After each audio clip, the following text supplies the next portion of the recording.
po ang Panginoon.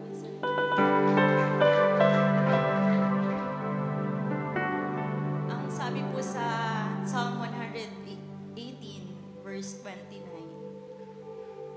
"O give thanks unto the Lord, for He is good, for His mercy endureth forever." Ang salin po sa Tagalog, "O magpasalamat kayo sa Panginoon, sapagkat siya'y mabuti, at ang kanyang kagandahang loob ay magpasawalang hanggan." Kaya nga po sa umagang ito, nagpapasalamat po ako sa Panginoon dahil ang totoo po, gusto ko na lang pong sa sarili ko na lang po yung patotoo ko. Pero dahil po Sunday, after service, naghuhugas po ako ng pinggan, pinaalala po sa akin ng Holy Spirit na sabi po ng Sister Hiling nung Friday na sabi niya po hindi po dapat siya tatayo noon, pero ang sabi ng Holy Spirit sa kanya, "Hindi mo ba ipapatotoo yung naranasan mo ngayon sa akin?"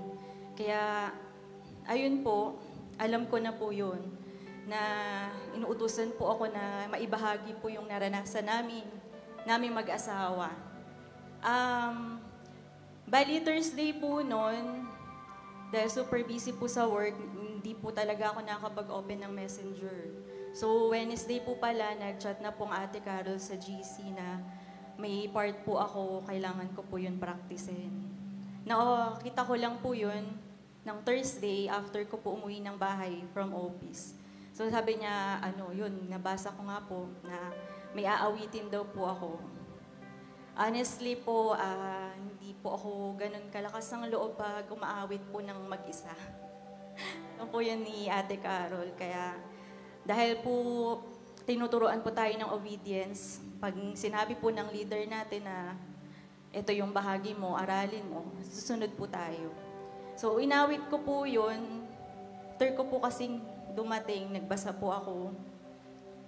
Pinaraktis ko po dahil ang sabi nga po sa atin ng Pastor Boy, practice makes perfect.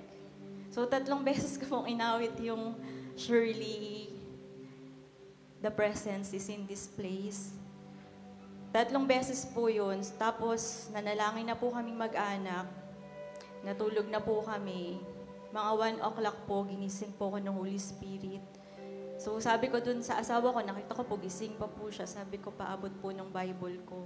Nung naabot niya na po yung Bible,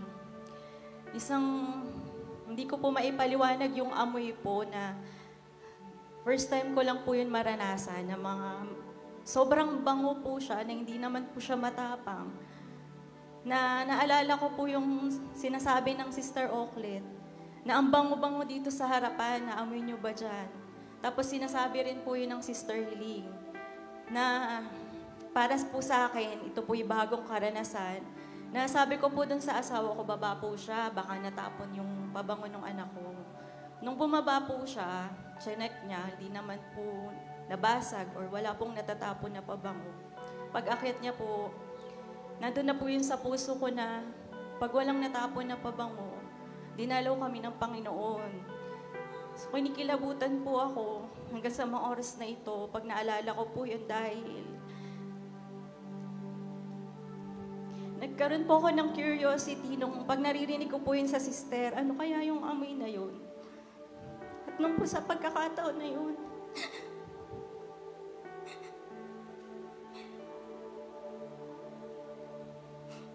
nagpapasalamat po kasi hindi lang po ako yung nakaamoy. Naamoy po ng asawa. Dinalaw po kami nung gabing yun, Panginoon.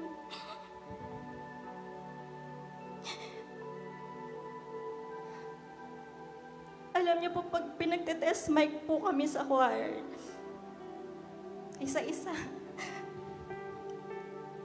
pakiramdam ko po yung puso ko na una nang umuwi ng mambog.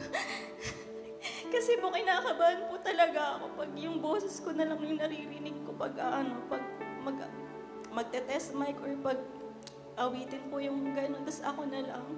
Kaya sabi ko, Panginoon, hindi nila mo po ako bilang choir member. Samahan mo ko pag pinapaawit ako mag-isa kasi ayun po talaga yung weakness ko. Hindi po talaga ako simula pagkabata, sumamba sa Espiritu at katotohanan. Kaya po sa mga kabataan nandito sa bawat isa sa atin, in-encourage ko po kayong lahat na sumamba po tayo sa Panginoon, sa Espiritu at katotohanan. Ang sabi po ng pastor po, naririnig ko na pag sumasamba, sinasabi niya, lilingon siya sa atin, sasabihin niya, worship. Huwag niyong isipin yung mga kalapit niyong focus tayo sa pagsamba. Kaya, hindi ko po yun kinalilimutan. Pinagpapasalamat ko po yun sa Panginoon hanggang ngayon po, nakapagpapatuloy, nakakasunod po bilang choir member po. Kaya, to God be all the glory po.